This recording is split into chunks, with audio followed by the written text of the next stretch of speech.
And I'm Sean McCourt. The Wicked Sound Department does more than just amplify performers' voices. They craft a soundscape which goes from orchestra to mezzanine, making every lyric pop and every sound effect sparkle.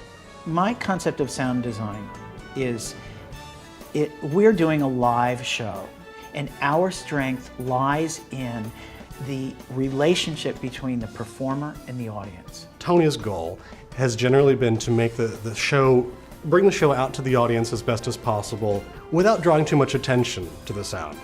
My first job is to tell the story, and if the orchestra is playing louder than the lyrics, then I'm not doing my job. Say to me, I see who you truly are, a girl on whom I can rely, and that's how we'll begin, the wizard and I. What we do is we put everybody in microphone. At Wicked we have approximately 40 wireless microphones on all the cast. The microphone goes under the costume in an elastic belt pack underneath all the costumes, and then comes up and sits literally here or here in the middle of the forehead, and they usually use some kind of medical tape to hold it on the back of the ear or on the back of the neck. Not only do we control whose microphone is on when they're actually saying a line, but we control how it sounds and how loud it is.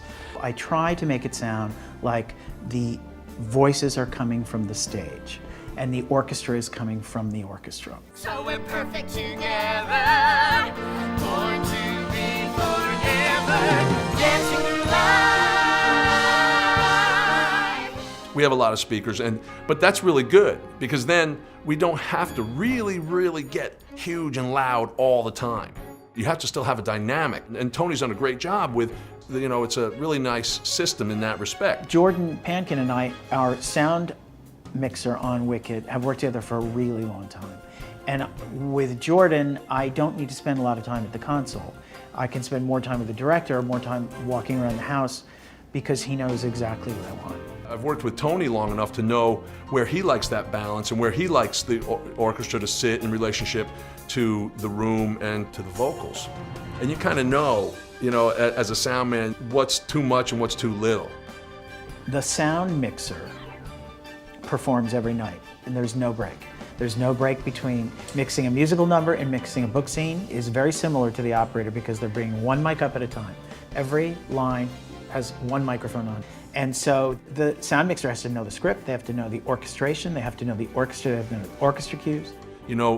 When Chistery's Wings come out, wow. It's hard because you're going, oh my God, you did it, no I didn't, oh my God. Chistery, are you all right? Then why can't he answer me? Curiosity! You did it! You actually... No, he's in pain! Quick, how do I reverse it? You can't. And What? you're like, oh geez, come on, keep going, just keep going. And you can't throw everything up. That's not how we do it, that's not how I do it. When you do a show for a long time and you get to know performers, you work together. Someone said, it's really nice, you breathe with us.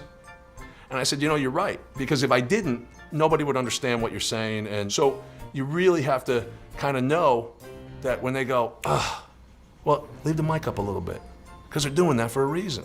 And there are little tricks we do. Very often, to get a word really clear, right at the end of a word, we'll ride up really fast and get the T at the end of the word, or a K at the end of the word, or an S. You see, I am Galinda Upland. Of the Upper Uplands.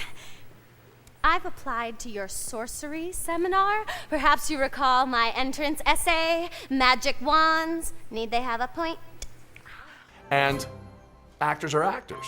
They're going to react to what they're getting from the audience, what they're getting from the new person, from an understudy, and so suddenly the rhythm changes. So it's never the same show. It's a different reaction from the audience. It's a different night for me, it's a different night for them. I love it when somebody I know is at the show, because I'm feeling it again for the first time through them.